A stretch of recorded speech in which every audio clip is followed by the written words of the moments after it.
Bom, então vamos para a nossa terceira aula. A gente falou na primeira, né, sobre como funciona aí uma rotina de, de defesa fitossanitária, né, de controle fitossanitário, de tratamento fitossanitário, né, que nós falamos que nós temos que identificar as principais pragas. Aí temos que definir qual que é a maneira que nós vamos ter para quantificar essas pragas, né? Então a gente vê quais são as principais e vê como fazer o levantamento populacional dessas pragas. Aí cada praga, cada cultura tem o seu nível de controle, que é a hora que nós temos que fazer o controle para não deixar chegar no nível de dano. Então, uma vez chegado no nível de controle, a gente tem as opções de tratamento, né? Biológico, cultural, físico, sanitário, legislativo, enfim, tem todas aquelas opções de controle. Por último, sempre o químico, mas a gente sabe que muitas vezes é inevitável, né? Muitas vezes não tem tempo de fazer outro tipo de controle, acaba indo para o químico em alguns casos, né? Daí, na aula passada, nós falamos sobre os defensivos agrícolas, quais são os agrícolas, os não agrícolas, os tipos de classificação, né? Como eles se classificam por modo de ação, por toxicologia, por periculosidade. Falamos dos herbicidas, pré e pós. E aí hoje nós vamos dando continuidade, falando um pouquinho sobre a aplicação de defensivos. Então, tecnologias de aplicação de defensivos, nós começamos a ver esses slides na... Boa noite, Antônio. Antônio entrou, mas parece que não entrou. Entrou. Boa noite, Antônio. Boa noite, tudo bem? Bem. Então, na última aula, a gente terminou nesses slides aqui, né? Onde eu disse que tecnologia, a aplicação de defensivos não é simplesmente uma aplicação, né? Eu vou lá aplicar produto, né? Não, a aplicação de defensivo é toda uma ciência, uma tecnologia, que a gente tem que saber tanto a praga, a gente tem que saber tanto o produto, a gente tem que saber as dosagens, tem que saber o alvo, a quantidade, a forma de aplicar da maneira mais barata e sem contaminação do meio ambiente, né? Então, é toda uma ciência por detrás da aplicação de defensivos, né? Quando o operador está lá na máquina trabalhando, já tem um monte de engenharia por trás, já tem um monte de conteúdos, desde o bico, desde o produto, desde a forma de aplicar, tá? Então, nós falamos que os defensivos, eles têm o local certo de ser colocado no alvo, né? Você tem o alvo e tem o local certo de aplicar no alvo. Por exemplo, o herbicida, se é na folha, um se é um herbicida, se é na folha. Boa noite, Rogério.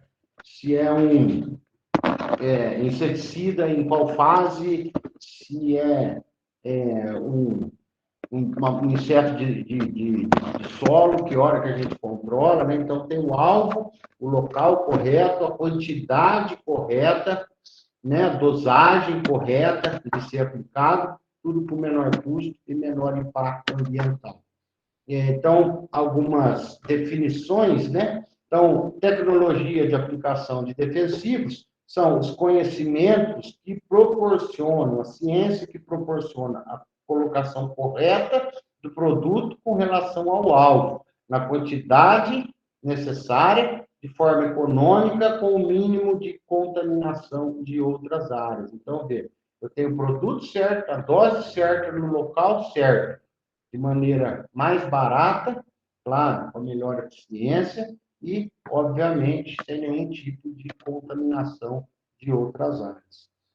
Pulverizador, né? Só algumas definições. Pulverizador, o que é? O pulverizador é a máquina que faz o controle da dosagem de aplicação. Pulverizador é quem faz a aplicação, é a máquina, é extrator com o conjunto todo, com implemento de um implemento sozinho não é nada. O trator sem o implemento é só um trator. O conjunto trator e as barras de aplicação é o que se dá nome de pulverizador. E é ele que faz, juntamente com o trator, a dosagem do produto. A pulverização é o nome que se dá ao processo de transformar líquido em gota. Pulverização é transformar líquido em gota.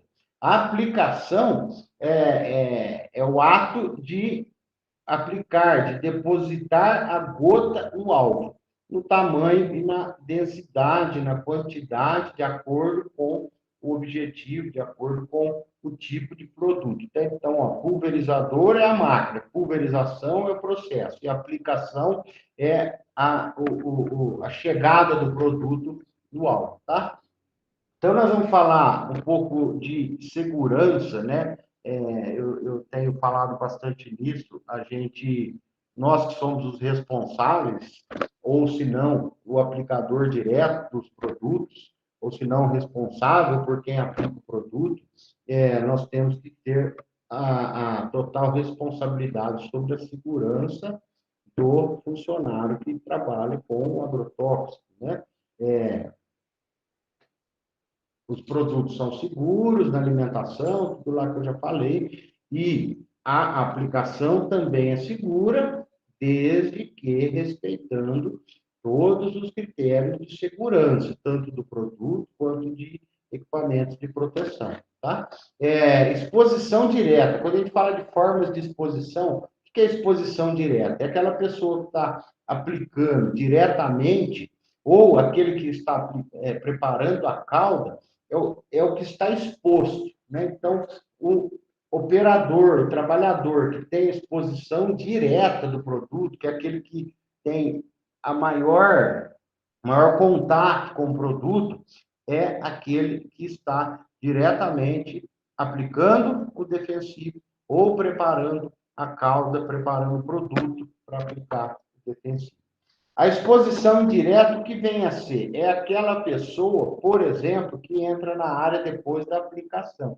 Veja que ela não teve contato direto com o produto, ela não manipulou, não aplicou, não fez a mistura, mas ela entrou na área. Então, ela está tendo uma exposição indireta ao produto.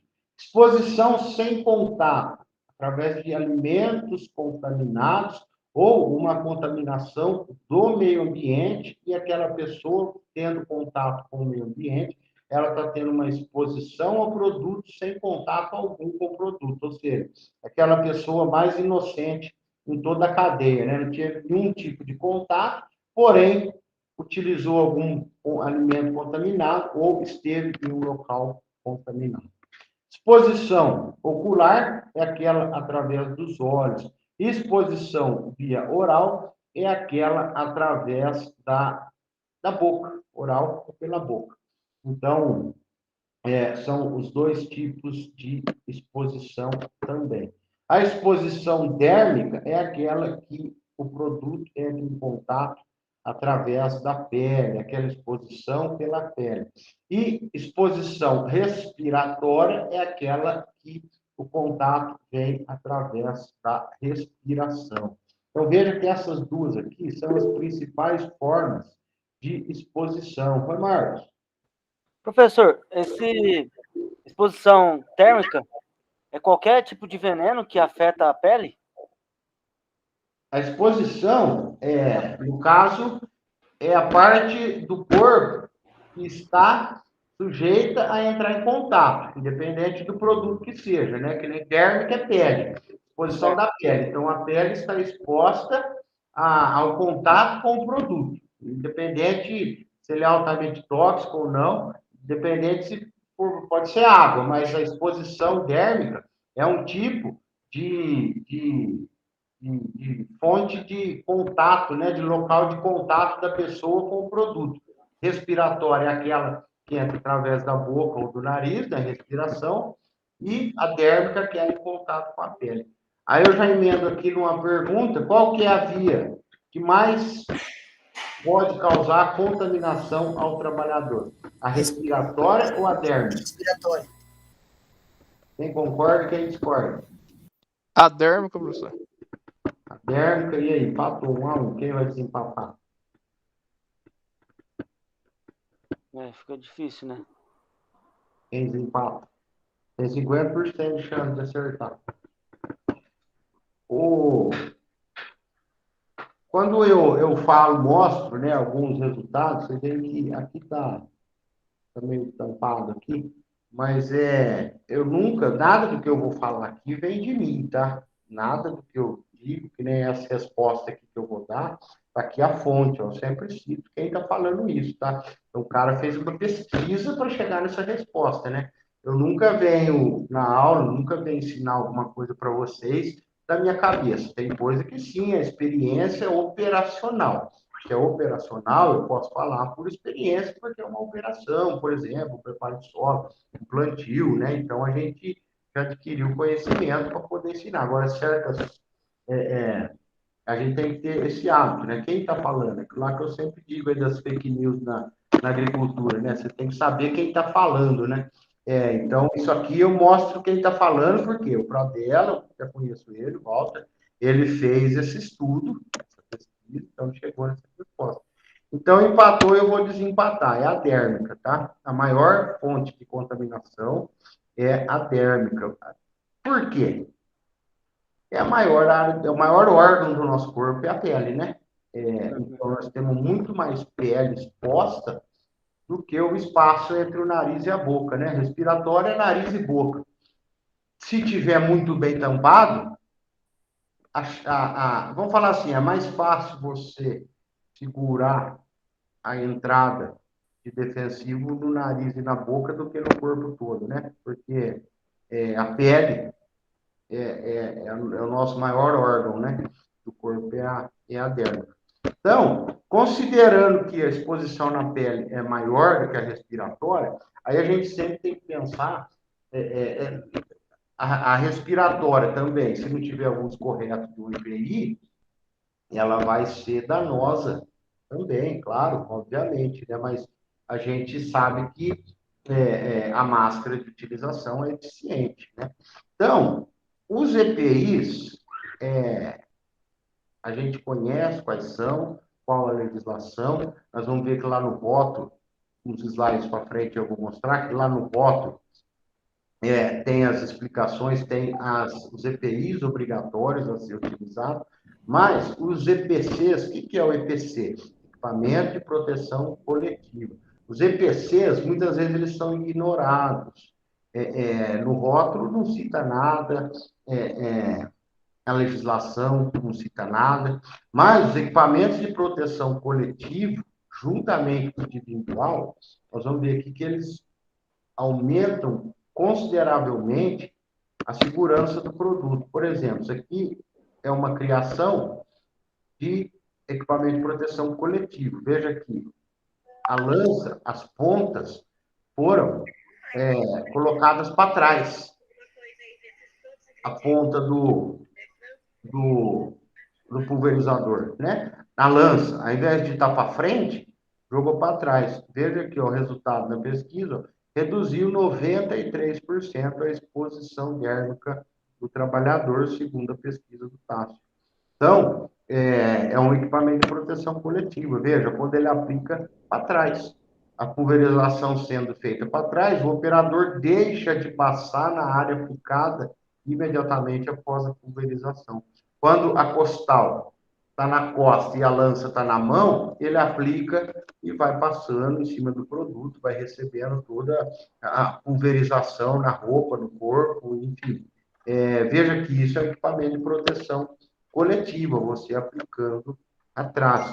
E o próprio mercado deu essa necessidade que existem equipamentos já de fábrica para serem utilizados dessa maneira. Veja aqui, ó, já compra, né, da marca conhecida, já um carrinho para se aplicar pelas costas e não pela frente, entrando logo na sequência aí da aplicação. Então, veja a diferença de segurança num caso desse. Esse tipo de, de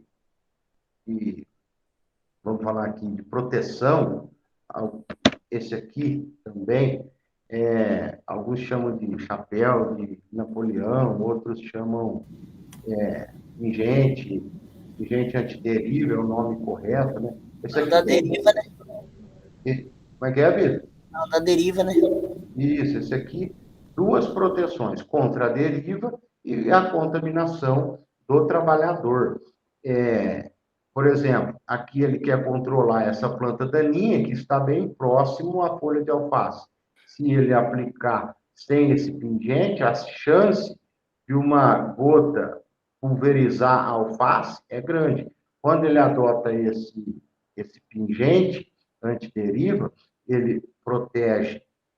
Deriva o que é? O arraste das gotas fora do alvo. No caso, o alvo é a planta daninha. Se arrastar ir para a planta e para a sua lavoura, isso é uma deriva. Então, ele controla exatamente duas coisas: a contaminação do trabalhador e a deriva da contaminação. Então, outro equipamento de proteção coletiva nos tratores, ó, alteração na posição das barras. Nós vimos isso aqui lá naquela aula prática que nós fomos lá na fazenda em Ribeirão Bonito, né? Alteração da posição da barra com relação ao tratorista e cabine. Vejam que o grau de contaminação, quando se tem, né, tá tudo aqui a fonte de quem fez a pesquisa, quando se tem uma barra lateral com cabine aberta, 38% de exposição à contaminação nos troncos, 30% no braço, 23% na perna. Essa é a pior configuração de um trator. Barra lateral com cabine aberta. Veja, a exposição do trabalhador é muito alta. Veja que só de você jogar a barra de pulverização para trás, caiu 10% o risco de contaminação. Atrás antes era 38%, agora passou para 28%. Veja o quanto que caiu. Quando você fechou a cabine, caiu mais 10% de contaminação. Era 38%, caiu para 28% com a barra traseira, caiu para 18% com a barra lateral e cabine fechada. E as outras contaminações de braço e perna também caem consideravelmente. E aqui, o ideal, vejo que de 38% de risco de contaminação, de exposição, caiu para 11%, 7 e 4%, quando você utiliza um trator com cabine e a barra traseira. Então, essa é a melhor configuração. A pior é a barra lateral com cabine aberta. A melhor barra traseira com cabine fechada, né? Então, tiver esses tipos todo tipo de configuração de trator, e isso aqui são são equipamentos para proteção coletiva, cabine, posição da barra, né? Pega uma pessoa, olha aqui, ó, a deriva que está fazendo, a pessoa aplicando sem nenhum tipo de cabine aberta, uma deriva elevada, aqui um de arrasto, mas a cabine aberta, olha isso aqui, ó, cabine aberta e pulverizador na frente. Essa é a pior tipo de configuração que se possa pensar, né? Boa noite, professor. Boa noite. Ô, Gilberto, boa noite. Desculpa o atraso aí. Boa noite para o restante do pessoal aí também. Um trator sem cabine, né? Com barras laterais, também exposto à contaminação. Mesma coisa aqui, ó, cabine com barras traseiras. Veja, na própria propaganda do equipamento, colocaram um trator de cabine aberta. Então, na pulverização, esse tipo de cabine deve ser evitado ao máximo, né? Que nós vimos aí a chance de contaminação do operador é muito grande, né? Fala assim, mas o meu trator é cabine aberta. Uma cabine barata, veja aqui, uma cabine com bom sistema de vedação reduz 98% a exposição do trabalhador, do tratorista. Está aqui a fonte de quem fez a pesquisa. Então, imagina assim, você joga a barra para trás e fecha a cabine, então só a cabine te garante 90% de vedação e segurança. E mais a barra traseira já diminui muito a contaminação. Então, não há razão, né? Essa marca aqui, eu conheço a marca, é muito boa, excelente, mas veja que não existe cabine 100%. Mesmo com a cabine, com o trator com a cabine, é 90%, ainda tem os 10% de exposição do tratorista, tá? Então, cabine compra, não sei se alguém sabe o preço mais exato de uma cabine aí, mas deve custar hoje que uns 15 mil, acho que custa uma cabine, dependendo do trator aí. Você coloca uma cabine no trator. Relativamente barato para a operação que ele vai fazer, né? Claro que tem todo tipo de marca e preço, mas cabine compra. Se é um trator que vai trabalhar na pulverização, eu acredito que em breve isso vai ser uma lei. Trabalhar obrigatoriamente pulverização com cabine fechada. Não estou dizendo que é lei, mas eu acredito que em curto espaço de tempo isso vai acabar sendo uma lei. A gente vê aqui também outro tipo de exposição. Aqui entrou uma nova, entrou exposição de pé. Mas veja que esse tipo de trabalho também, quando o operador, independente se é costal ou se é pressurizado, há uma alta exposição do trabalhador com relação à contaminação, tá? Então, tem uma regrinha que é meio que óbvia, né? Se o produto é altamente tóxico e a exposição é alta, o trabalhador está correndo alto risco. Se o produto é bastante tóxico, mas a exposição é baixa, o risco é baixo. Se o produto é baixa toxicidade e a exposição é alta, o risco é alto. E baixa, lógico, vai ser baixo. Então, a gente vê que não é somente, né, a gente fica muito preocupado se o produto é muito tóxico. Claro, tem que ter essa preocupação. Mas veja aqui, ó, se o produto é muito tóxico, mas você está pouco exposto pelo trator, pelo EPI, o seu risco é baixo, tá? E assim como muitas vezes tem lá um produto de baixa toxicidade, aí fala assim, não, esse produto aqui não é tóxico, é baixa, pouco tóxico, aquelas faixas 3, faixa 4 de toxicidade, mais exposição alta, o risco é alto. Então, não é só o produto que influencia no risco de contaminação, é a toxicidade do produto e a exposição do trabalhador tem o mesmo peso, 50% para cada um, com relação à segurança, tá?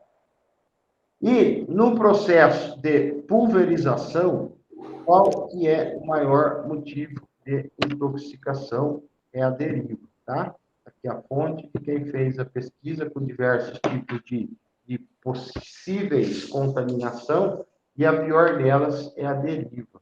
E o que é a deriva? É arrastar as gotas para fora do álcool. Ô, Marcos, põe no mudo aí, fazendo um favor. Aí, valeu. Obrigado. O que é deriva? É o arraste de gota, por exemplo. Olha aqui que belezona. O trabalhador totalmente exposto e a deriva, o produto indo embora, né? Isso aqui, além, né? Nós já falamos, mas os riscos e os prejuízos são muito grandes, né? Nós vimos aí que tem lavoura que 40% do custo é com defensivo, aí você está jogando fora. Você contamina o trabalhador, você contamina o vizinho, você não controla a praga da sua lavoura e contamina a lavoura do vizinho, caso seja algum produto nocivo à lavoura vizinha. Então, os prejuízos são diversos, né? Para você, para o vizinho, financeiro, econômico e ambiental, e de produtividade. Então, veja aqui esse tipo de aplicação, né? Isso aqui é um risco altíssimo de contaminação. E existe, e a gente, não raro, encontra esse tipo de trabalho, onde a pessoa está aplicando e está aplicando produto nele mesmo, né? Veja uma pessoa dessa aqui, ó, sem equipamento de proteção, uma camiseta normal, sem máscara, só com a camiseta amarrada no nariz, aplicando o produto e passando por cima. Então, a gente, como responsável, né? Fala assim, mas a empresa não está nem aí, mas você esteja, porque você é corresponsável. No caso de uma fiscalização, você vai responder juntamente com a empresa, né? A não ser que você tenha provas que a empresa não quis te dar o equipamento. E a empresa pode criar prova de que te deu e você não quis usar. Então, que se faça uso, né? A gente sabe que muitas empresas te obrigam a assinar que recebeu o EPI e depois não te obriga a utilizar. Mas como você assinou que você recebeu, então eles interpretam, pode interpretar, podia, mas a Justiça do Trabalho entende assim, que não basta você entregar o EPI, você tem que fiscalizar a utilização. Então, aquele negócio de que a empresa te entrega o EPI, te faz assinar que você recebeu, ela não está isenta, não. Ela tem que te dar, você assina sim que você recebeu, é uma prova que ela te entregou, mas não para por aí, ela tem que te obrigar a utilizar. E o funcionário que não utiliza, advertência verbal, advertência escrita, suspensão e demissão justa causa, a pessoa que se nega a utilizar equipamento de proteção individual, tá? Então, veja aqui um tipo de deriva desse, né? O produto está indo embora, o produto não está atingindo o alvo, não vai controlar a praga, dinheiro indo embora, contaminação, e, enfim, isso aqui nós como profissionais da área, nunca devemos ser passíveis de assistir uma coisa dessa sem intervir, né? Veja aqui, aonde que está indo o produto? O produto está indo todo embora, né? Ou seja, aqui, só nesses picos aqui, talvez esse produto esteja chegando, mas olha aqui o restante da vazão, toda do produto, todo indo embora, né? Veja aqui, parece que está aplicando calcário, né? O produto indo para longe, né? Formando uma nuvem aí, só não está chegando na lavoura, né? Veja são dois prejuízos, né? O prejuízo de jogar o produto fora e o prejuízo que você vai perder a lavoura porque você não está combatendo o que você deveria estar ali combatendo. Isso aqui é zero deriva. Aqui tem, veja aqui já é deriva. Aplicação aérea tem grandes problemas de deriva. E como eu estava dizendo lá na aula passada, né, que o pessoal da aviação, eles estão bastante responsáveis com relação a isso. Na verdade, eles cansaram de apanhar também, né? Porque recai sobre eles, né? Recai sobre a empresa e recai sobre eles qualquer dano ambiental, qualquer passivo de multa trabalhista, ambiental, o que for, né? Que nem, por exemplo, se uma pessoa aqui, imagina assim, você quer fazer, eles nem aplicam mais, por exemplo, você chamar uma empresa para fazer aplicação de glifosato, de Roundup para reformar a cana. Você não encontra mais quem vai. Ninguém assina, ninguém se responsabiliza, o cara nem orçamento te dá. Por quê? Imagina se ele está aplicando um Roundup aqui, e um glifosato, e a gente está vendo a deriva, ó, indo toda ali para a floresta, para mata. Contamina, mata, né? Fica lá sinal de morte de plantas. Isso aqui dá um sério problema, sabe? Então, está tendo mais consciência, agora não é regra, aplicação aérea, ter problema, tá? Isso aqui veja que é deriva, o produto não está indo para o alto, né? Que é velocidade acima, altura acima, pressão de pico abaixo, porque é possível sim ter zero deriva, e não só é possível, como deve ser feito, né? O zero deriva uma aplicação aérea, ou seja, altura correta, pressão correta, picos corretos, vento correto, umidade correta, tem que estar tudo isso. Então, aquela regra de nós temos que fazer, não, hoje tem que fazer 1.000 hectares. E aí? Você vai fazer o cara cumprir isso sem se importar com a qualidade da aplicação, com a tecnologia da aplicação, né? Se ele tem uma meta de 1.000 hectares por dia, mas começou a ventar, cabe a nós, responsáveis pela lavoura, parar a aplicação e acompanhar para ver principalmente a questão de deriva, tá? A gente tem costume de ver só vento e ver se tem condição. Mas tem que ir lá ver, acompanhar se está tendo uma aplicação com qualidade, tá? E se tiver deriva, o que causa deriva? Tamanho de gota e condições climáticas. Quais condições? Vento, umidade e temperatura. Então, como que a gente resolve isso? Como diminuir a deriva? Se o problema é tamanho de gota, aumentando o tamanho da gota. Quanto maior a gota, menor a deriva e menor a evaporação. Consequentemente, menor risco de contaminação do alvo, do trabalhador, e faltou aqui, maiores os resultados, né, da aplicação. Se a gota é muito pequena, qualquer vento dá deriva. Qualquer temperatura e baixa umidade dá evaporação.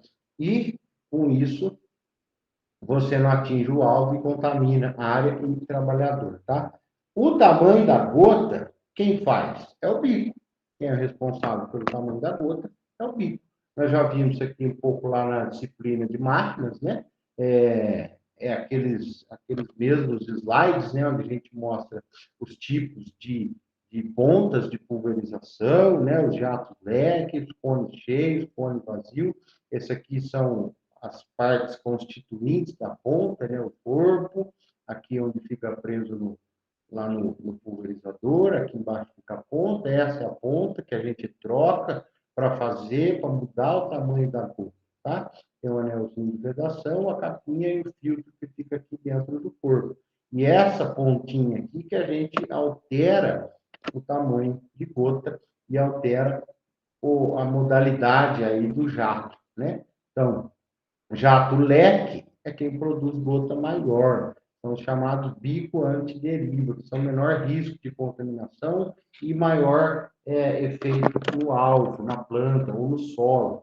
O jato leque, quando ele surgiu, foi para utilizar em solo, né? Não vamos negar que ele é apropriado para aplicar no solo, né? Por exemplo, fazer uma área total. Tem que ser o jato leque, né? Porque ele vai fechando toda a área, ele é mais ideal do que para aplicar na planta do que um jato cônico, né? Então, tem toda aquela questão que nós vimos, o produto, né? Se for fungicida, gotas muito pequenas, se for herbicida, gotas grossas ou pequenas, e inseticidas, gotas intermediárias, tá? Agora, tem jato, isso aí não depende do jato, né? Tem jato leque, gotas muito finas e muito grossas. Jatos cônicos, gotas muito finas e gotas muito grossas. Então, se você na sua área tem incidência de vento, se é uma época de muito calor, qual que é a recomendação, né? Que se utilizem, já vamos chegar lá. Então, aqui, a gente vê que gota muito fina, o risco de deriva é muito alto. E a evaporação é muito alta. A penetração na planta é ótima, o escorrimento também é ótimo, é muito baixo. E, na outra extremidade, né, gota extremamente grossa, não há risco de deriva nem de evaporação, mas o escorrimento é muito alto e a penetração é muito baixa, aqui tem que estar vermelho também. Então, a gente tem que procurar aqui um nível intermediário, ou quando é uma situação específica, a gente sabe que eu tenho condição, que meu produto me pede uma gota muito fina, e eu tenho condições de trabalhar com uma gota muito fina, condições quais? Climáticas, eu posso até lançar a mão de se utilizar uma gota muito fina, mas de nada adianta eu só ver o tamanho da gota e não, por exemplo, utilizar uma gota muito fina em dia muito quente. Estou jogando produto fora, né? Agora, com a temperatura ideal, com o vento ideal, com a umidade do ar ideal, gotas muito finas são usadas com tranquilidade, tá? Então, aquilo lá que eu disse, né? Fungicida, gotas finas, herbicida pode ser média e grossa, inseticida, gotas médias e finas. Então, veja aqui, tem um bico específico para cada tipo de defensivo, né? Eu não posso tirar o herbicida e começar o fungicida com o mesmo bico, né? Ambos dão a mesma vazão, mas nós não estamos falando de vazão. Assim, o meu fungicida pede 200 litros por hectare, o herbicida pede 200 litros por hectare, a regulagem é a mesma, mas o bico não. Você consegue a mesma vazão, mas com diferentes tipos de bico. Para todo tipo, tem todo tipo de vazão. Tá? Então, se eu estou aplicando um defensivo do tipo fungicida, é uma ponta, um herbicida é outra ponta. Tá? Então, eu tenho que respeitar a recomendação do fabricante, vai estar lá na bula, a bula que a gente conheceu na outra aula, e nós vamos falar um pouquinho hoje aqui. Esses aqui são os papéis sensíveis, né, que a gente coloca no campo para ver o tamanho da gota, para contabilizar quantas gotas por centímetro quadrado. A gente determina um ponto, um centímetro quadrado, e vê quantas gotas estão caindo. A gente lembra nesse slide aqui, tem o tamanho de gotas por centímetro quadrado. O herbicida perde de 20 a 30 gotas por centímetro quadrado. O fungicida perde de 70 a 100 gotas. Então, 70 a 100 gotas é esse papel aqui. 20 a 30 gotas é esse papel, tá? Então, esses papéis têm essa função para a gente contabilizar. E a outra regra também para tamanho de gota é se o produto é de contato ou se o produto é sistêmico. O que é o produto de contato? É aquele que o modo de ação dele, ele age aonde ele cai. Onde ele cai, ele fica, e ali ele atua, é ali onde ele tem que ficar. Então, produto de contato, eu tenho que ter gotas finas, tem que ter mais gotas por centímetro quadrado. No desenho aqui dá para ver. Quando a gota é muito fina, ela cola na folha e ali fica. Então, assim são produtos de contato. Cola na folha e fica. Produto sistêmico é aquele que não precisa ficar em contato ali na folha. Ele tem que chegar na folha. Uma vez que ele chegou na folha, ele penetra pelos vasos, passa ali pelos poros, né, da folha, penetra a cutícula, entra na epiderme e entra no sistema vascular da planta. Tá? Então, produtos sistêmicos, gotas grossas, produtos de contato, gotas finas. Então, a gente está vendo que, por isso que a gente fala tecnologia de aplicação de defensivos. Né?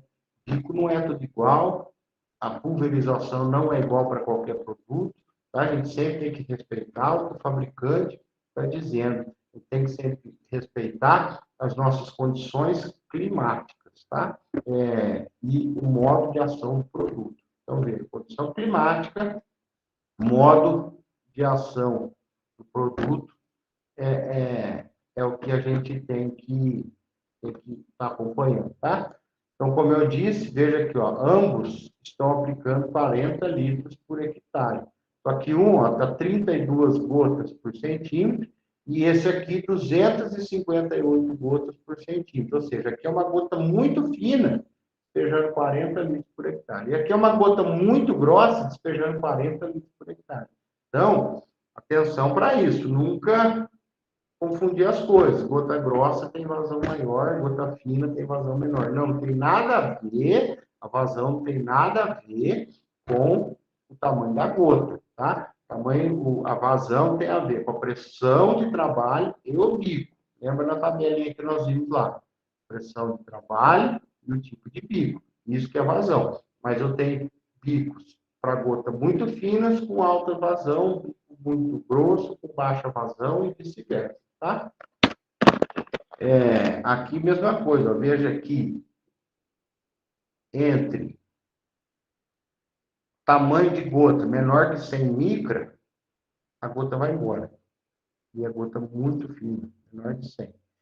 Maior que 300, bate e escorre, porque é muito grossa. Entre 100 e 300 é aquela que consegue penetrar, veja aqui, ó, que ela está penetrando na folha, entrando na planta, entrando em contato com as folhas inferiores que estão lá embaixo, né? Diferentemente dessa que está indo embora e dessa aqui que está batendo com força e escorrendo para fora, tá?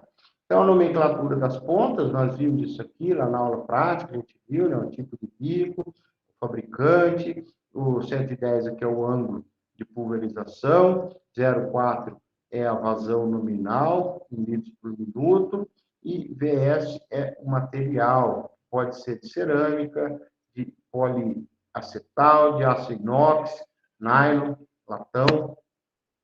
E outro bico, aquele lá na aula prática, lá era um bico com indução de ar, que é o que a maioria prefere, por conta de deriva, em áreas que tem problema de deriva, para aplicar gotas mais grossas, bicos com indução de ar, né? Nós vimos lá na aula prática, tem um furinho na lateral, no que o produto passa, o ar, o produto desce, ele chupa o ar. Ele tem um tubo aqui do lado, com um orifício, no que o líquido passa, ele aspira, ele chupa o ar. E aí as gotas saem maiores, tá? Então, regiões com problemas, com condições desfavoráveis de clima, recomenda-se a utilização de pontas com indução de ar. E o que mais para diminuir a deriva? Isso aqui não está no nosso controle, mas nós temos que medir, né? Se você tem uma frente de trabalho de pulverização, né, uma frente de pulverizadores, e não tem um equipamento para medir umidade do ar, velocidade do vento e temperatura, você já começou errado, né? Porque umidade do ar não pode estar menor que 50%. O vento tem que estar entre 3 e 10. A temperatura não pode estar acima de 30. E aí, se você não tem um termômetro, um anemômetro e um higrômetro, você não vai saber se está nas condições, tá? Então, você pode ter o equipamento separado, ou você tem um equipamento, como esse aqui, o termohigroanemômetro, que já marca tudo, temperatura, umidade e velocidade do vento, tá? Então, obrigatoriamente, uma frente de trabalho tem que ter isso, né? No próprio rótulo, na bula do produto, está escrito: não aplicar acima de vento tal, não aplicar abaixo de umidade tal, não aplicar acima de temperatura tal. O mínimo que você tem que ter é um aparelho para medir a temperatura, porque se a empresa mandar a gente fazer, é outra história, porque a gente sabe, quando a gente é empregado, a gente tem que obedecer. Mas, no mínimo, você tem que informar que as condições não estão ideais, né? E você deve exigir uma autonomia, porque é o seu nome que está lá, como responsável da área, de não trabalhar em condições inadequadas, e nada de cumprir área. Cumprir área é a pior coisa, né? Falar assim, nós temos que fazer 200 hectares por dia. Mas e daí se eu não tenho condições climáticas? O que vai acontecer? Se for um herbicida, vai vir um mato. E aí, lá na frente, quando todo mundo vê o mato, os gerentes, os diretores veem o mato, eles vão te perguntar, por que lá não controlou? Aí você vai falar assim, porque lá, 2 meses atrás, o vento estava alto. Eu vou falar, então por que você não parou? Né? Então, cabe a nós, isso é responsabilidade nossa. E dificilmente, se você avisar o chefe, fala assim, parei porque a umidade está baixa. Só se ele for um louco, ele mandar você continuar. Se ele mandar você continuar, dá um jeito de gravar, de escrever, porque não vai ter ação o produto, seja inseticida, um fungicida, o que for, tá? Essas condições têm que ser respeitadas. Meta diária a ser cumprida com pulverizador, seja ele herbicida, inseticida, fungicida, é a pior burrada que existe, né? Então, a meta é controle. Controle, você tem que seguir as condições ideais de aplicação, tá? E mesmo se o produtor não quiser controlar a deriva, a lei exige, né? Tem lei para isso, né? Então, ele tem que ver que é uma fonte de prejuízo, de contaminação e uma fonte de contaminação de ambiente e um grande prejuízo econômico, claro, né? E a lei exige que seja assim. Então, cuidados de picos desentupidos, nunca desentupir com a boca, bicos sem vazamentos, filtros limpos, né? Manter filtro limpo, isso aqui não se deve existir. Isso é um filtro limpo, sem vazamento, manter sempre filtros limpos, isso aqui não deve existir. Uma pesquisa da Embrapa mostrou quais são os principais problemas que existem na pulverização. 96% dos problemas com equipamentos de menos de uso, manômetro inadequado. E, uns mais de 2 anos, bicos defeituosos e manômetro inadequado também. Então, veja que manômetro inadequado e bico defeituoso são os maiores problemas encontrados. E o que isso aqui vai dar? O erro na taxa de aplicação. Por quê? Se você está com o bico inadequado e com a pressão inadequada, lembra que o que é a vazão? O que é o tamanho da gota? É bico e pressão. Se o bico está errado e você não tem um manômetro para ver a pressão, a sua aplicação está errada. Pode ter certeza disso. Você pode, aliás, se o bico está errado, você não fez nem o teste, a calibração. Se não tem bico adequado, é o que eu digo, é aquele ditado lá, né, que a corda estoura com mais fraco, né? A hora que não tiver controle, vê que o mato veio e aplicou o produto, né? Tá lá na ficha que foi aplicado, é um produto caro pra caramba, custa 5 mil por hectare, e você aplicou sem manômetro e sem bico adequado. Ora, é responsabilidade lá do responsável pela área, né? De fazer o trabalho bem feito, de fazer o trabalho direito. Esse negócio de fazer por fazer nunca dá certo.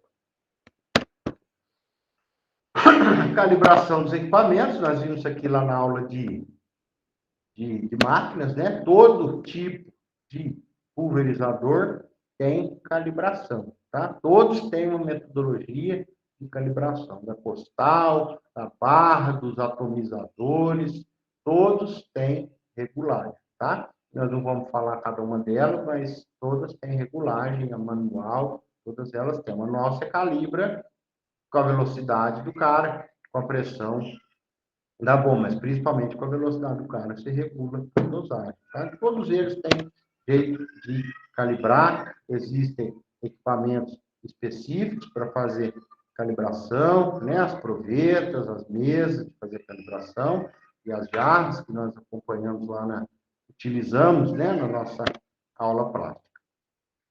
Então, vamos lá, rótulo e bula. Rótulo, pessoal, se tiver muito ligeiro, vocês falam, se tiver dúvida aí, vocês vão falando aí. Então, rótulo e bula. Rótulo, os produtos que a gente vai comprar lá no supermercado, o molho de tomate, o macarrão, o refrigerante, o que for, tem regras no rótulo, não tem? Tem lá a tabela nutricional, tem os ingredientes, tem a lei de rótulo, a regra de rótulo, é obrigação do fabricante, tá?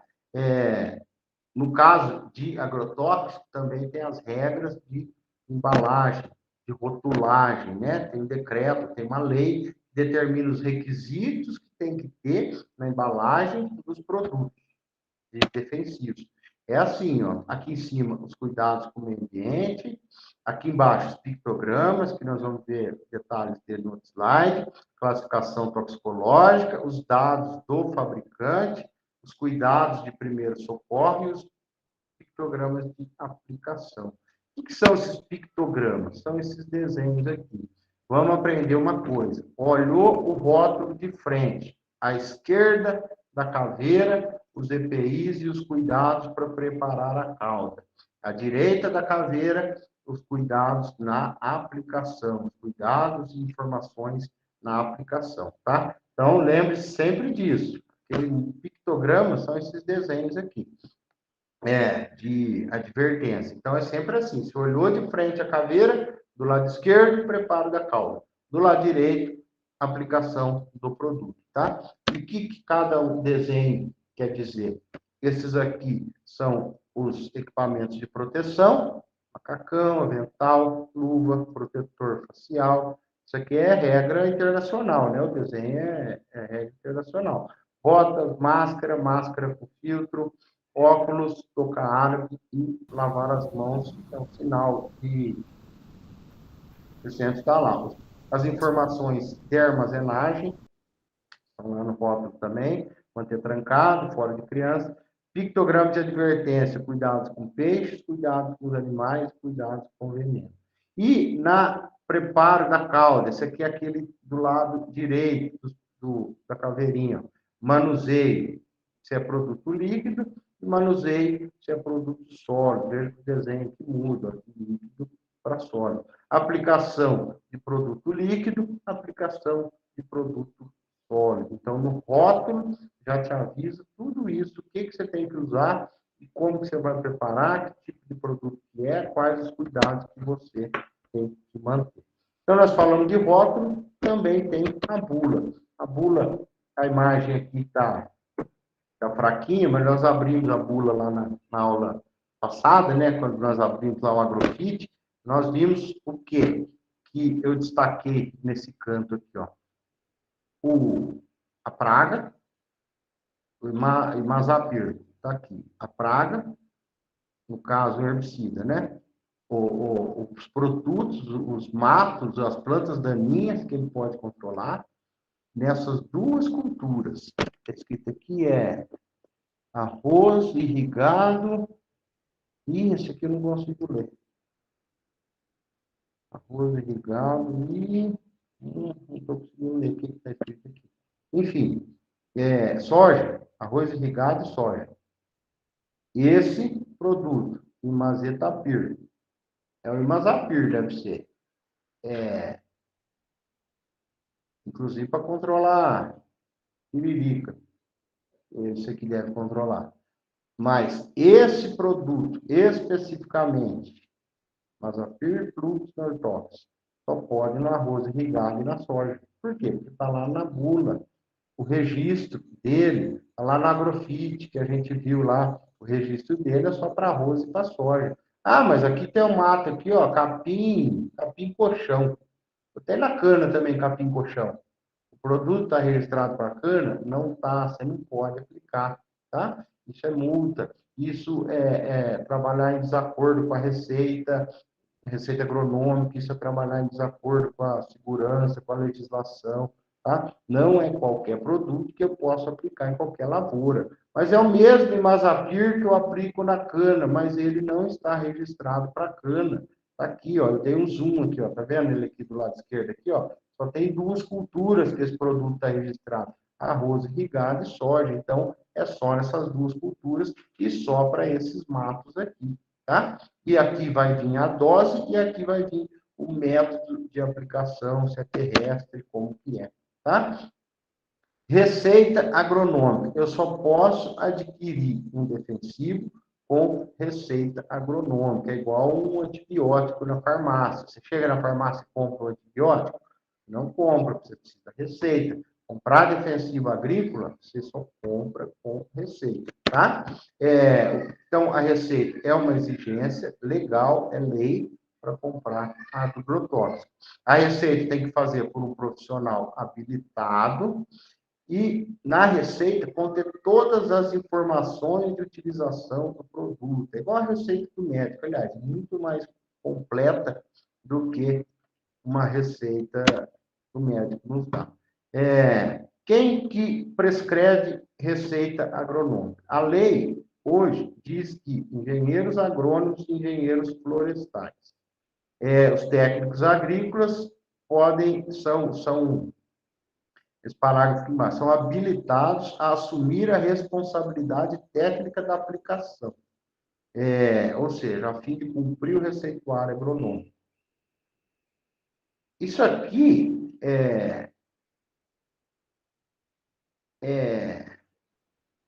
tem lugar que está adquirindo, né? Você vê que essa lei aqui é de 1990. Tem empresa que adquiriu, tem uma cooperativa, se eu não me engano, em Paraná, que adquiriu o direito dos técnicos agrícolas assinarem receita. E eu acho justo, porque fica uma coisa muito... eu digo assim, o que eles alegavam, essa cooperativa lá que adquiriu o direito, eles têm lá 50 técnicos agrícolas e 1 ou 2 agrônomos. Os agrônomos, eles fazem os trabalhos administrativos e não vão a campo. Como você vai dar uma receita sem ir a campo? Que é uma das requisições que está lá. Que o profissional, ele pode, não precisa ser necessariamente da sua empresa, você tem que contratar um agrônomo. Você pode pedir pelo sindicato, pode pedir nas casas agrícolas, das prefeituras, da Emater, que um agrônomo te forneça uma receita. Mas olha aqui, o profissional deverá visitar a propriedade antes de emitir a receita para saber a necessidade de agrotóxico, tá? Em caso de conhecimento do local ou aplicação de produtos preventivos, por exemplo, um herbicida pré-emergência, a visita pode ser dispensada. Então, como a legislação obriga que o profissional que vai assinar a receita, e na verdade deveria nem ser obrigado, né? Alguém liga para algum médico e fala assim, olha, eu estou com isso, ele fala, eu te dou a receita. Pode até fazer, mas ele tem que ver o paciente, né? Então, a mesma coisa, como você vai dar uma receita para controlar uma praga sem ir lá no campo ver a praga? Então, essa cooperativa, ela adquiriu esse direito exatamente por esse motivo, respaldado nessa regra de que quem visita a área é que conhece o que deve ser aplicado. Por exemplo, de nada adianta ser um agrônomo que não sai, no caso deles lá da cooperativa, e vai dar uma receita que quem está lá no campo vendo qual é a praga é o técnico. Então, isso aí eu acho que é uma coisa sim que deveria mudar por parte do CREA, que eles dificultam, né? Eles tipo comparam assim, então o técnico de enfermagem também vai poder receitar um remédio, né? Se abrir o precedente do técnico agrícola dar uma receita, o técnico de enfermagem também vai poder recomendar, eu acho que não tem nada a ver. Eu acho que a questão é muito mais de você conhecer a área e conhecer o produto. Capacidade, pode ser que os dois não tenham, né? O que adianta ter, a gente vê aí um monte de agrônomo no cego e vê um monte de técnico top. Então, a formação nessa hora é diferente, né? Até o cara que é responsável, ele tem que ser responsável independente pelo profissionalismo dele, pela segurança no trabalho, pelo conhecimento dele, né? Independente se ele é técnico ou se ele é agrônomo, né? Porque está cheio de agrônomo no CEP e está cheio de técnico que é muito mais fera do que muito agrônomo. Então, por que ele não poderia assinar se ele conhece até mais, né? Vamos lá, Vitor. Professor, mas aí no caso, vamos supor, a gente é técnico que vamos supor, a gente faz uma visita lá, vai prescrever um defensivo. A gente pode pegar em grande escala um monte de defensivo, vamos supor assim, se a cultura precisa de uma certa mistura de defensivo, aí a gente, como técnico, pode descrever? Então, é o que eu estou falando até agora. Exatamente o que eu estou dizendo, que hoje não pode, mas Hoje não pode mais? não, nunca pôde. Ah, nunca pode. Então, eu estava falando até agora, que estão Então, tentando mudar isso aí. então por que um técnico precisa de um CREA? Você não pode descrever um adubo, um defensivo? Pô, mas o técnico não tem crédito. Não? Não, tá. Técnico crédito de engenharia agronômica. Ah, ele é só para engenharia. Isso. O técnico não tem crédito. Exatamente esse que é o impasse aí. Ô, Jonas, vamos lá. O Wellington, assim, que nem todas as revendas hoje, todas elas, vamos falar assim, o agrônomo é só o que está sentado lá dentro que assina. O de campo não assina nada, né? Então, você fala o técnico que está no campo não assina. Quem assina é o agrônomo que está lá dentro. Positivo. Então, é o que a gente vê, é isso que está tentando mudar. Exatamente isso aí, Jonas. Que a gente vê que compra na revenda e já sai com a assinatura do agrônomo, né? Você chega lá e pede o produto, agora que lógica tem uma receita dessa, né? Você chega lá, você diz que produto você quer, e aí você compra o produto, ele te dá a receita. Tem que ser o contrário, né? Primeiro dá a receita, depois você compra o produto, né? E para dar receita tem que ir lá visitar a área. A gente sabe que tem muito erro nisso aí, e é o que eu estava dizendo, que lógica tem um agrônomo desse assinar sem conhecer a área, né? Então, eu acho que a questão é muito mais essa, não é se é agrônomo ou se é técnico, é quem está presente no dia a dia, quem tem capacidade, né, para assinar isso aí. Mas a lei hoje está dessa maneira aí. Mas acontece isso aí, João. Agora, se der algum problema, a responsabilidade é dele. Eu digo que eu, por experiência própria, eu já tive um problema desse. Isso aqui é aquele tal negócio. Enquanto está tudo bem, não dá nada. A hora que dá alguma coisa, teve uma vez lá na usina, saía, como eu era o responsável pelo plantio, tudo que pegava no, no almoxarifado saía com a minha receita. É igual você está falando aí, João. É,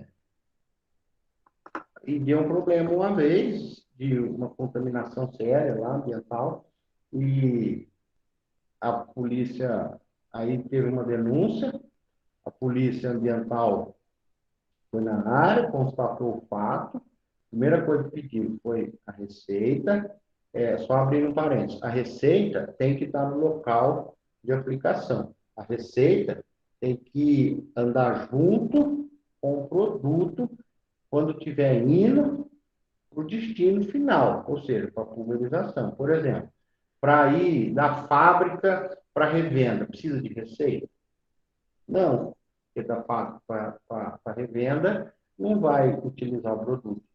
Agora, da revenda para a fazenda, bom, da revenda para a fazenda, precisa de receita? Precisa. Agora, da fazenda, do almoxarifado da fazenda, do barracão da fazenda, lá para frente de trabalho, ele precisa ter a receita. A receita tem que estar junto com a pulverização. Tá? Então, quando teve esse problema lá onde eu trabalhava, a polícia pediu essa receita, e estava lá meu nome, que já saía o carimbo automático com o meu nome, e eu fugia igual um bandido. Fazer o quê? Eu não poderia entregar, primeiro, o pessoal ainda, né, na portaria foi gente boa, me contando um caso pessoal só aqui. O pessoal, né, a experiência que eu vivi, os porteiros me ligaram, falavam, a polícia teve que atrás de você, a polícia ambiental. Na hora, era um plantão de domingo que eu estava fazendo, e só tinha uma frente de plantio trabalhando, eu liguei lá para o responsável, falei, o que aconteceu aí? A polícia está procurando, só podia ser lá, que era a única frente de trabalho. Aí ele falou, estourou um cano do caminhão e o produto vazou, encheu a curva aqui, vazou lá pro meio da mata, e teve bicho que comeu e morreu, o passarinho bebeu e morreu, e eu falei, bom, se eu me entrego para a polícia, é cadeia, é crime ambiental, eu perco meu diploma, e entendam que, teoricamente, eu não sou Eu sou o único que não era responsável pelo fato, né? Era muito mais responsável quem estava lá no campo e não tomou atitude nenhuma, deixou o trem vazar até acabar o caminhão e deixar o equipamento sem condição, do que minha, mas enfim, eu que estava assinando a receita. Forma automática. Então, esse dia eu fugi, falando a verdade, eu fugi. Ele falava, não, aí me tocou o celular, eu já imaginava, porque o pessoal da portaria, o guarda já tinha me avisado, que a polícia estava atrás, ele tocou o telefone com um número diferente, eu atendi, já sabia que era eles falaram, aqui é fulano, eu precisava falar com você, onde você está? Eu falava que eu estava de um lado e estava do outro. Ah, estou aqui em tal cidade. Eles falaram, você espera nós aí no trevo, porque nós estamos indo aí? Eu falei, espero. Tá ali de meia hora. Me ligava, nós estamos aqui, onde você está? Eu falei, tem um imprevisto, eu precisei sair por outro lado, enfim, fugir e parar aqui nos Calvados. Por quê? É flagrante, é crime ambiental, é cadeia, é reclusão, é multa, é tudo. Então, por que eu fugi? Por que eu fugi? Vamos lá. Porque a empresa, no meu ponto de vista, nesse caso, e nem se não fosse, lógico que eu não ia, né? A empresa que respondeu. Só que a empresa responde como um todo, responde por todos nós, né? Responde por mim, responde pelo técnico que estava lá no campo, responde pelo motorista, responde pelo tratorista. A empresa nos defende como um todo. Porque se eu assumisse a culpa sozinho, eu que tinha que me responsabilizar sozinho. Então, quando eu não me entreguei e deixei que a empresa me defendesse, porque aí, quando não der o responsável em flagrante, a autuação, a multa vai para a empresa e a empresa que se defenda, né? Então, a empresa nos defendeu. Mas nessa correria, o diretor, o dono da usina, chegou a me ligar, falou assim, não, se você quiser se entregar, a gente te defende. Eu falei, olha, segunda-feira eu passo no RH, você pode me mandar embora, mas eu não vou me entregar. Ué, a usina que se defenda como um todo, não eu assinar sozinho a responsabilidade, até porque eu tenho uma responsabilidade passiva no fato, né? Então, vai lá, Marcos. Então, é assim, esse negócio de receita é um negócio sério que muita gente não leva, né? Então, tem penalidade em lei, tem problema para o comerciante que vendeu, problema para quem está aplicando, problema por quem assinou, né? Então, a autuação ocorre. Que tipo de problema em receita que mais acontece? Está até com asterisco aqui, ó. Aplicação em cultura não recomendada.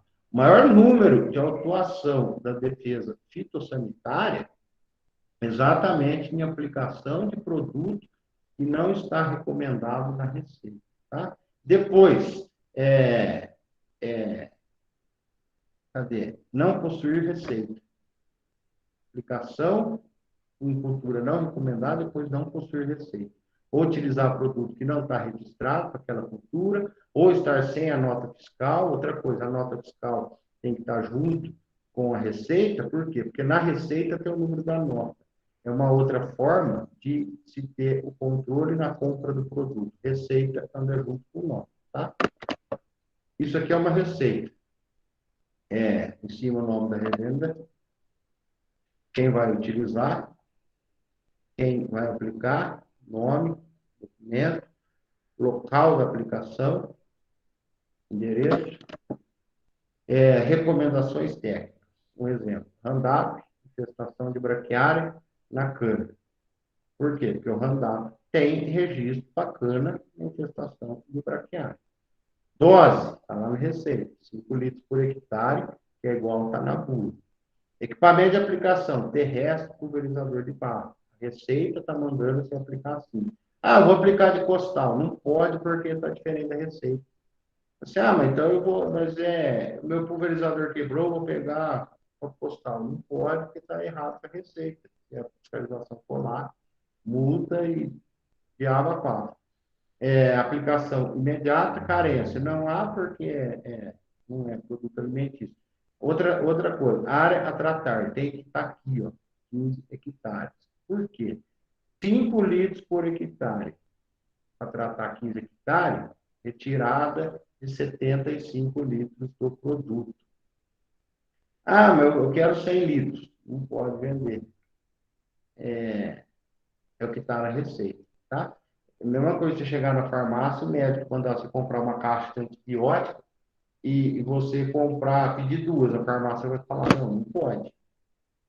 Tá aqui, ó, 5 litros por hectare, área a tratar, 15 hectares. Você pode retirar 75 litros, tá? E aqui tem que vir o volume de calda, classe toxicológica. Então, a receita é assim que deve ser feita.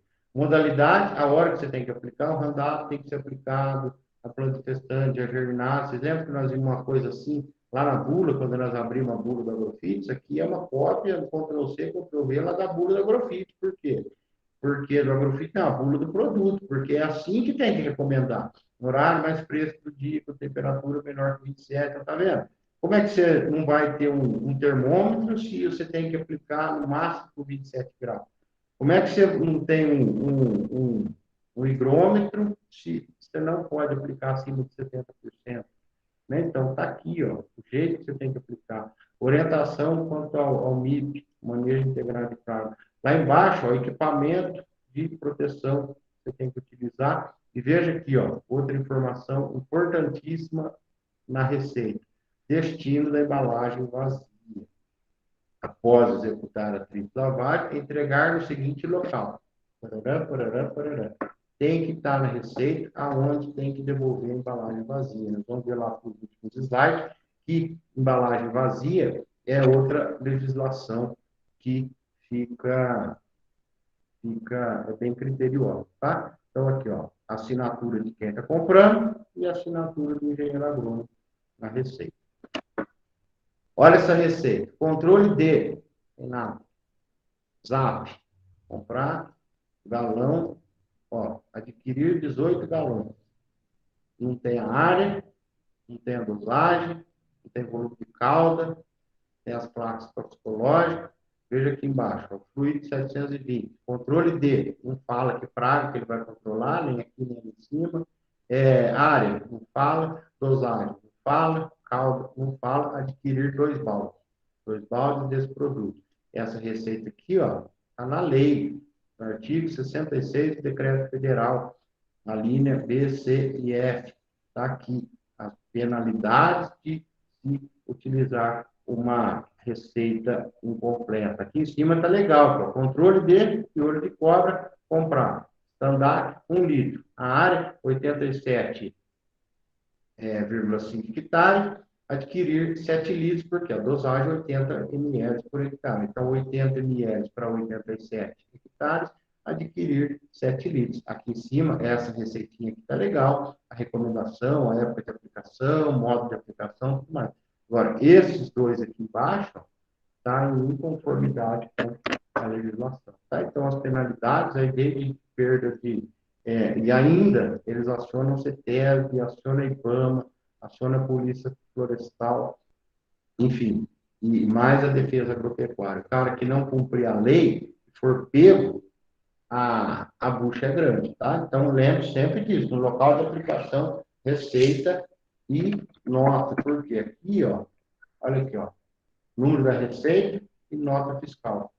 Tem que estar a receita também. A ART, o que é? É o que o agrônomo que deu a receita tem que recolher a anotação de responsabilidade técnica. Isso aqui quem faz é o CREA. Por isso que tem que ter o CREA. E o número da nota. Então, junto com a receita, tem que andar com a nota. Tá? Período de carência ou intervalo de segurança, que vem escrito lá na bula, é o número de dias entre a aplicação e a colheita, o consumo do produto, que vem escrito na bula, tá? Então, isso aqui é outra coisa que deve ser respeitada. Com relação à aquisição, nós falamos com receita. Agora, transporte e armazenamento tem legislação específica, a norma NR 31. O que é a norma NR 31? É uma norma regulamentadora de segurança e saúde no trabalho na agricultura, pecuária, silvicultura, exploração florestal e aquicultura. Deixa eu compartilhar aqui com vocês essa norma Vocês verem como que o negócio é sério. E tem empresa que está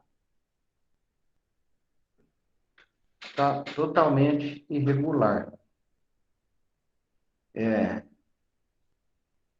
Vocês estão vendo meu PDF aqui? Sim? Não, professor. Não tá aparecendo nada, não. Para mim está aparecendo agora. Agora tá. Aqui, ó. Então, veja aqui, ó. O que é essa norma? Todo mundo que transporta, manuseia, armazena, tem que ter um treinamento. Eu já vou direto, se vocês quiserem anotar aí, essa NR31 vocês acham na internet, é só por lá que vocês abaixam. Aí vocês anotem NR31.8.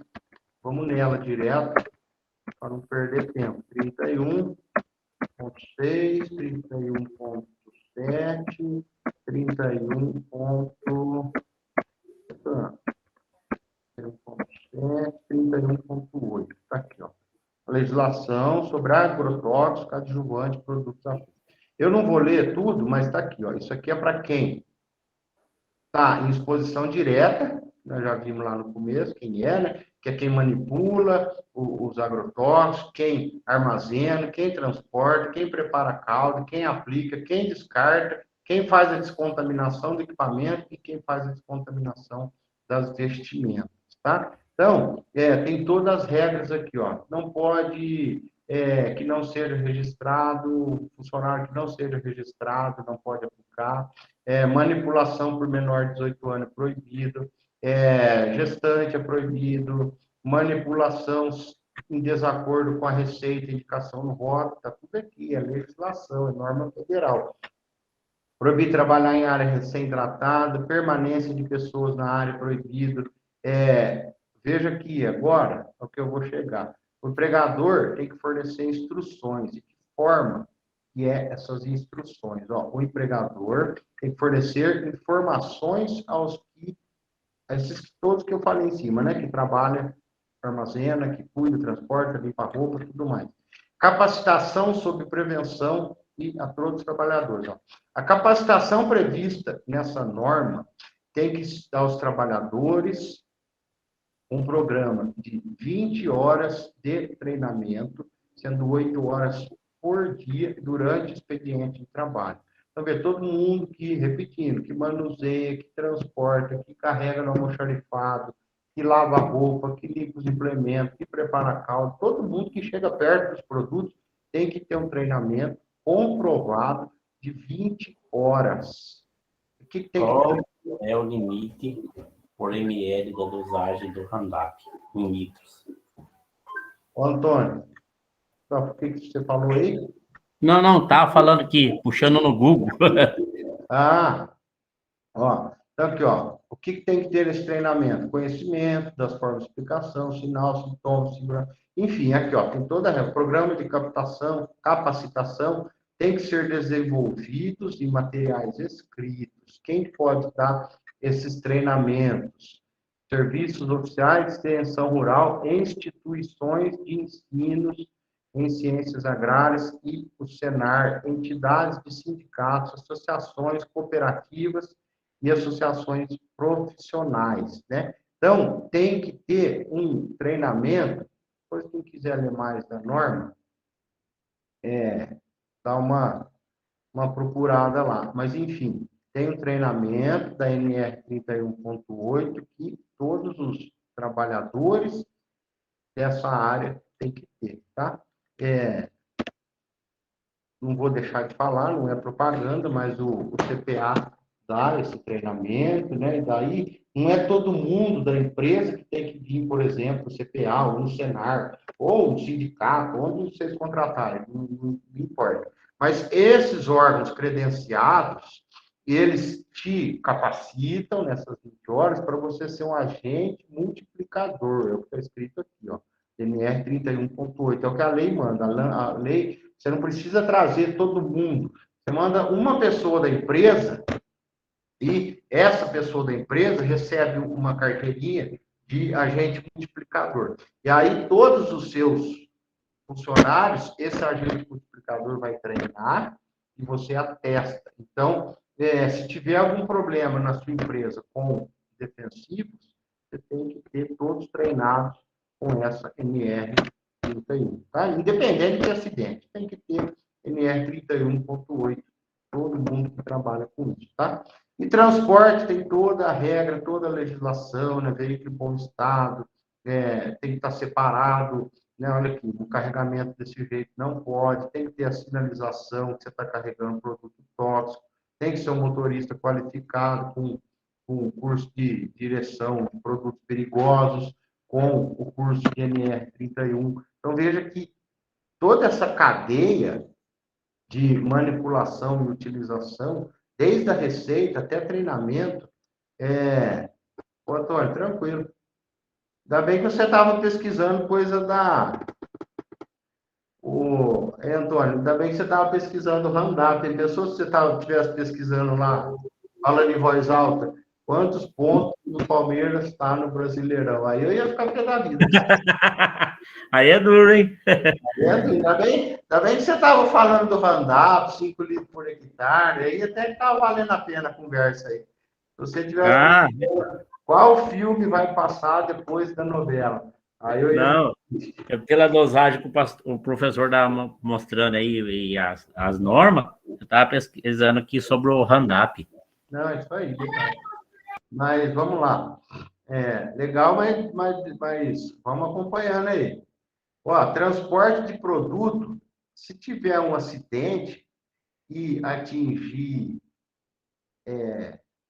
alguma área ambiental, é crime ambiental, tá? Não é infração, não é contravenção, é crime de lei ambiental. É o que responde se tiver uma contaminação. Não só um acidente, mas qualquer tipo de contaminação ao meio ambiente, tá? Um acidente desse é mais grave ainda, porque se um cara desse está transportando sem toda a legislação, né, com as placas na lateral de produto tóxico, tipo de produto, a receita, o tipo de produto a ser transportado, o motorista com... Isso aqui é crime, tá? Sem os treinamentos adequados, ó, aqui no transporte, tem que ter o motorista habilitação especial, tem que ter rótulos, riscos e painéis de segurança, tem que ter o kit de emergência com EPI, cone, placa de sinalização, lanterna, pá, ferramenta e treinamento de RMR 31.8, tá? Então, veja aqui, transportar produto, gente, não é um negócio assim, ataca no porta-mala e leva. Não é. Ah, põe lá na caminhonete e leva. Não é. Tem toda uma legislação para transporte de agrotóxicos, tá? Não é coisa simples assim. Enquanto não dá nada, ninguém fiscaliza, você vai indo, mas uma hora, né, que o carro é um negócio, andar com o carro sem documento, né?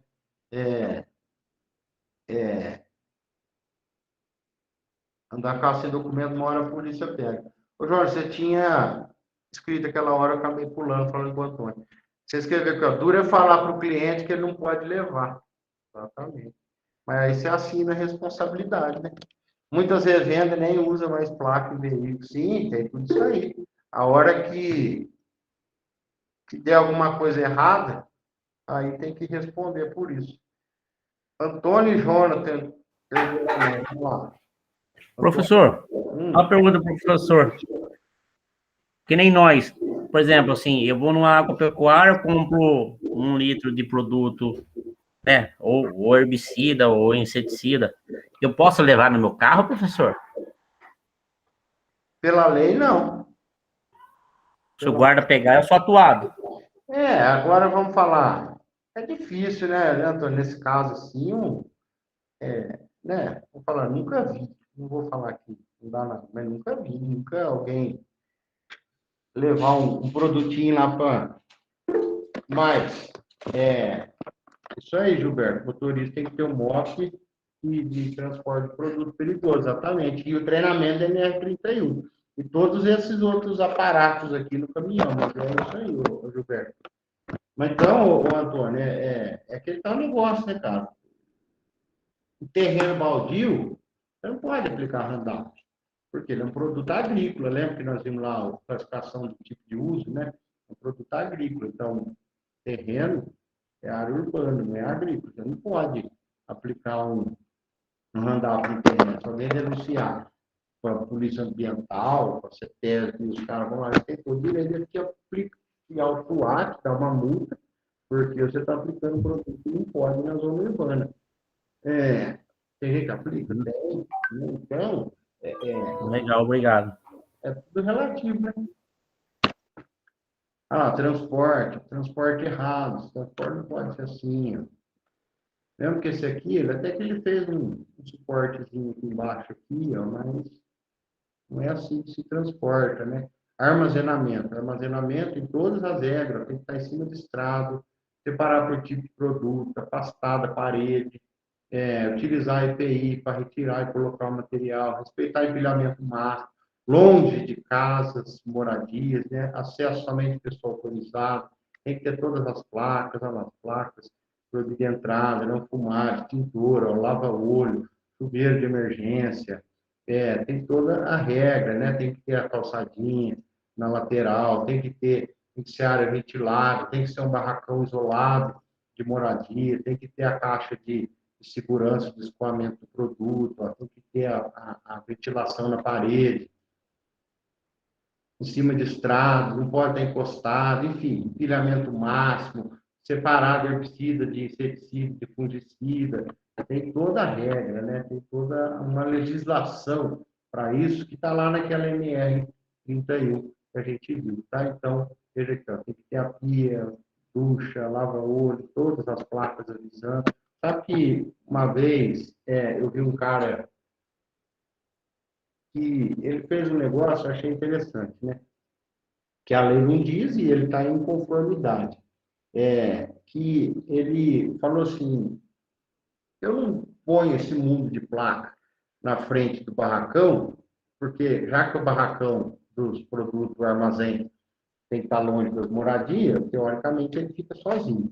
Ele falou, eu não vou pôr um aviso lá na porta, meus venenos estão aqui dentro, né? Se eu pôr todos esses avisos, for lavar olho, for a caveirinha, cuidado com os produtos aqui dentro, o ladrão vai saber onde é que está, né?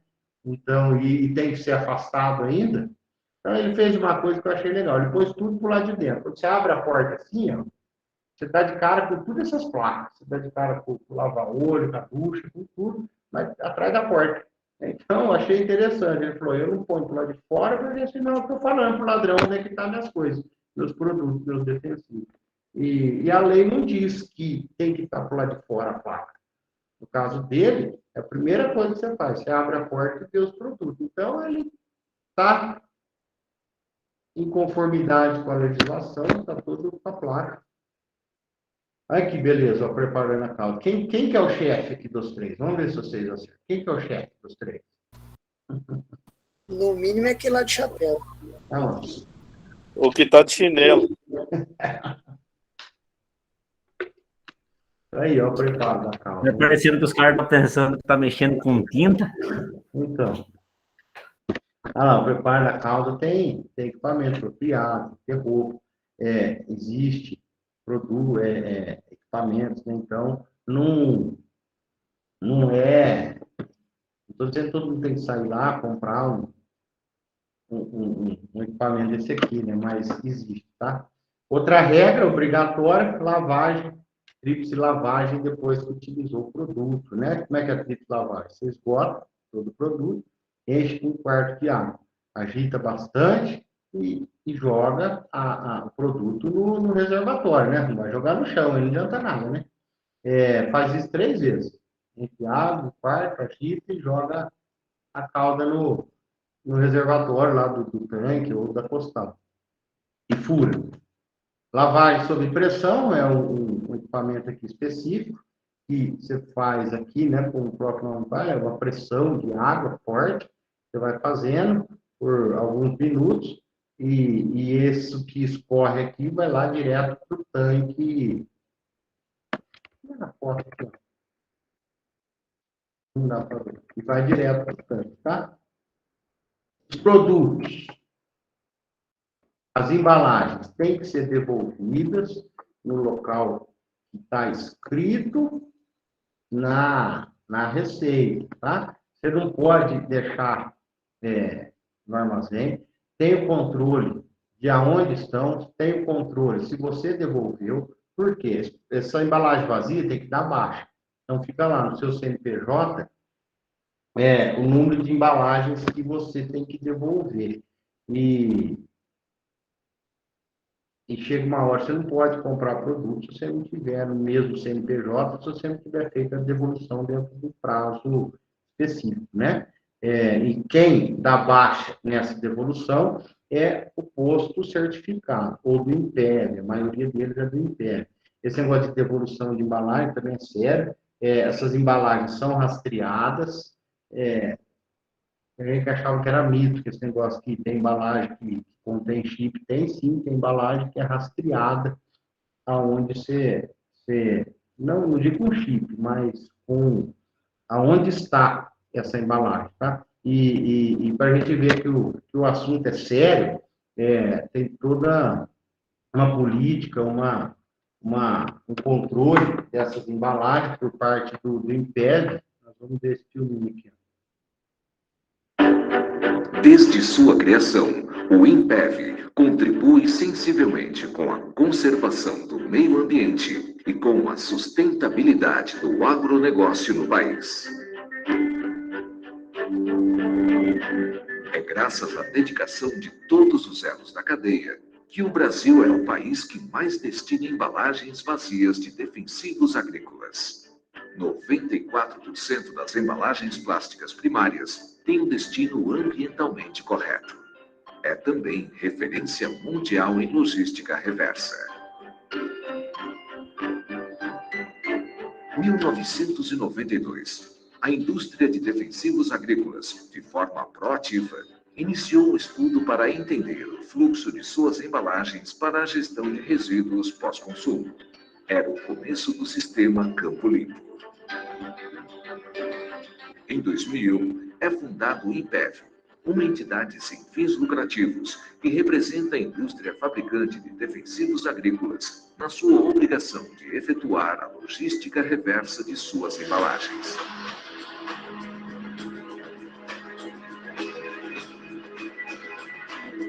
O desafio do sistema Campo Limpo está em acompanhar e suportar o crescimento da agricultura, coordenando a logística reversa das embalagens vazias de defensivos agrícolas. Para cumprir esse importante papel, o INPEV atua como núcleo de inteligência do sistema Campo Limpo. Um sistema onde as responsabilidades são compartilhadas por todos os seus elos.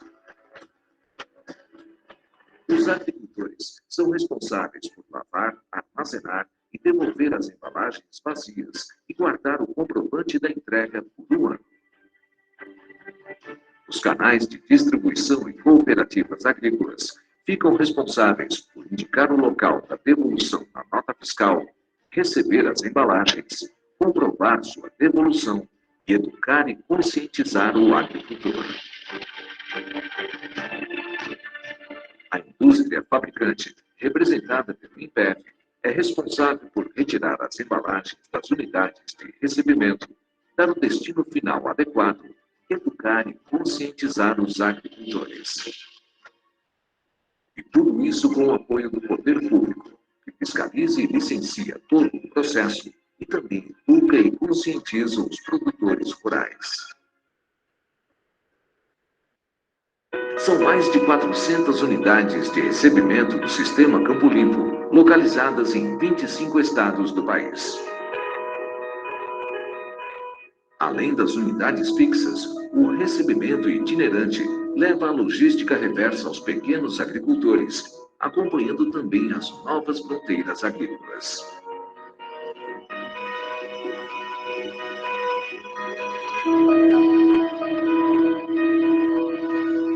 O INPEV investe na educação e conscientização, e o Dia Nacional do Campo Limpo é um exemplo disso.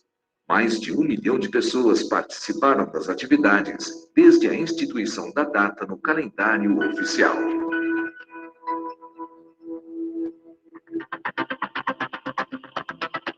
Aprimoramento contínuo da gestão. É isso que o permite seguir avançando, em sintonia com as novas tendências e tecnologias. O Sistema de Informação das Centrais, o SIC, desenvolvido pelo INPEV, permite o gerenciamento diário das informações da entrada das embalagens nas centrais de recebimento, passando pelo seu transporte até a destinação final. A tecnologia empregada no gerenciamento do sistema permite a rastreabilidade das embalagens em todas as etapas do processo. O agricultor também pode agendar a entrega online por meio do ATEV. Cada embalagem vazia, cada caminhão carregado é gerenciado pelo sistema e tem seu destino pré-definido. Atualmente, 11 recicladores em todo o país são responsáveis por produzir novos produtos a partir das embalagens recicladas. Entre eles está a Campo Limpo Reciclagem e Transformação de Plásticos. Idealizada pelo INPEV em 2008, a fábrica fecha o ciclo de vida do produto dentro do próprio setor agrícola, produzindo novas embalagens para defensivos agrícolas a partir da resina reciclada proveniente do sistema. O fim de uma embalagem é também um novo começo. A Ecoplástica é prova disso. Com o objetivo de complementar a linha oferecida aos clientes que já utilizam a Ecoplástica Triex e oferecer uma solução completa em embalagens, foi criada a Campo Limpo Tampas e Resinas Plásticas. A empresa produz matéria-prima para a fabricação de outros produtos plásticos, a resina pós-consumo, RPC e a EcoCap, um sistema de vedação de alta performance. O agronegócio é fundamental para o desenvolvimento econômico do Brasil. E o sistema Campo Limpo, coordenado pelo INPEV, com a participação dos agricultores, revendedores, fabricantes e poder público, vai continuar atendendo às demandas que se apresentam.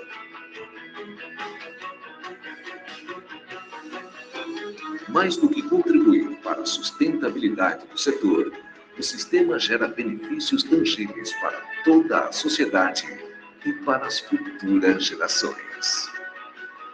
INPEV, Instituto Nacional de Processamento de Embalagens Vazias. Então, quer dizer que o INPEV, ele sabe sim onde estão as embalagens. Se está na fábrica, se está na revenda, se está com você, se está na fazenda, se devolveu. Então, anualmente, você tem que prestar conta das embalagens vazias, né? Então, o Brasil é um exemplo disso aí para o mundo inteiro. Nós somos quem mais devolvemos embalagens vazias. 94% das embalagens nossas tem o destino correto, que são os postos do INPEV ou as unidades, as usinas de recebimento cadastradas pela INPEV, né? Então, tem todo um rastreamento, e se você não tiver em dia com a devolução da embalagem, simplesmente você fica bloqueado para fazer novas compras aí. Pessoal, é isso. Então, terminamos a terceira aula. Hoje é segunda, né? Quarta-feira a gente tem a quarta aula disso aqui. E aí, dessa disciplina, e a gente mata essa disciplina na quarta-feira, que corresponde às duas aulas do sábado, né? Vamos falar, essa aqui seria a aula do sábado de manhã, e aí na quarta a gente faz a aula do sábado à tarde. Aí no sábado vocês que já assistiram aqui estão liberados da aula. Então aí, ficamos disponíveis. Se ninguém tiver dúvida, a gente volta aí na quarta-feira. Obrigado pela participação, pela presença de todos aí. Valeu, professor. Obrigado. Uma ótima noite. Tudo de bom. Obrigado. Valeu, professor. Obrigado. Boa noite. Valeu, professor. Valeu, João. Falou, Vitor. Alô, professor. Boa noite. Até quarta-feira. Falou, Gilberto. Até quarta. Boa noite, pessoal. Falou, Raul.